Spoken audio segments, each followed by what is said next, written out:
আসসালামু আলাইকুম সুপ্রিয় দেশবাসী, অন্যান্য ধর্মাবলম্বীদেরকে শুভেচ্ছা।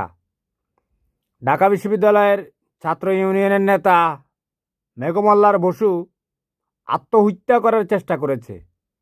বুঝতে পেরেছেন? এরা এই সংখ্যালঘুরা কিন্তু বাম দল করে, কিন্তু যতগুলা বাম দল করে ওই বাম দলগুলো তত ভোটও পায় না। কারণ এরা কি গোপনে নৌকা মার্কে সিল মেরে দেয়। এবার যেহেতু নৌকাও নেই, হাসিনা পালিয়ে গেছে, এখন তারা কিছুটা বিষাদগ্রস্ত।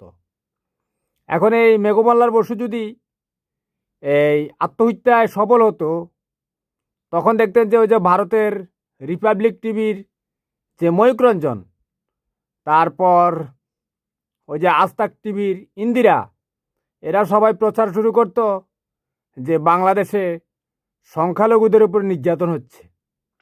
মেঘমল্লার বসুকে ভালো করে চিকিৎসা দিয়ে তাকে বাঁচিয়ে রাখতে হবে এবং তার পাহারাও বসাতে হবে, হাত পা বেঁধে রাখতে হবে। কারণ এরা কিন্তু আত্মঘাতী সদস্য। এরা নিজেরা মরবে, মরে এরপরে একটা ইস্যু সৃষ্টি করবে। বুঝতে পেরেছেন?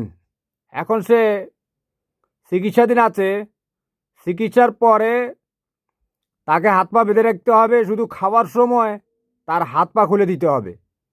নাহলে এরা যদি ওই আবার আত্মহত্যা করে, রশি টশিতে যদি ঝুলে যায়, তখন আবার প্রচার করা শুরু করবে যে মেঘমল্লা বসু কেন আত্মহত্যা করবে, তাকে মেরে ঝুলিয়ে দিয়েছে, মৌলবাদীদের উপর নাম দিয়ে দিবে।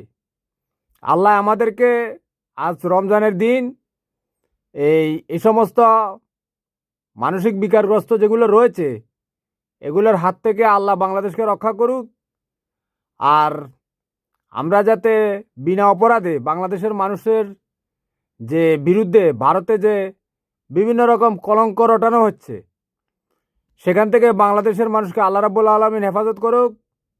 আমাদের যে সরকার রয়েছে বর্তমানে, নবনির্বাচিত সরকার, মিস্টার প্রাইম মিনিস্টার তারেক রহমানের সরকার, ওনার উচিত হবে এই যে কিছু মানসিক বিশেষজ্ঞ নিয়োগ দেওয়া, যাতে করে এই মানসিক বিকারগ্রস্ত লোকগুলোর বিভিন্ন মাধ্যমে চিকিৎসা করা যায়।